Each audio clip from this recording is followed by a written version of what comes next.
Est-ce qu'on est d'accord pour dire que Mario Galaxy est hyper décevant? Faut savoir que moi j'aime beaucoup Mario Galaxy et j'avais été agréablement surpris par Super Mario le 1 qui était très bien, que ce soit au niveau du chara-design mais aussi au niveau de l'histoire. J'avais trouvé une très bonne idée de le mettre en scène dans différents univers, avec les tuyaux. Le principe de Mario était très respecté et très intéressant. Et ben en fait, ils auraient pu s'arrêter là. Parce que quand on voit que l'attention, elle soit tout le temps renouvelée, de manière à ce que le spectateur ne lâche jamais. Moi, ça m'a profondément fatigué. Complètement l'effet inverse finalement recherché, j'imagine, parce que si tu mets que de l'action, tu te dis, ouais, bon, les gens, ils vont tout le temps être hyper à fond.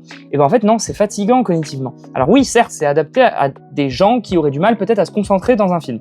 Mais bon, t'as déjà un film d'animation, avec de l'action, avec des musiques qui sont pour le coup plutôt bien travaillées, mais en fait, c'est hyper pauvre. Et à part la mignonitude de Yoshi, les petites blagues qui sont en lien avec tout ça, qui peuvent peut-être plaire aux enfants, et donc le côté full action qui peut là aussi plaire aux enfants, et ben je suis désolé, mais je pense que la génération adulte qui avons aimé Mario peut être que déçue de ce film. Beaucoup trop de fanservice d'ailleurs aussi.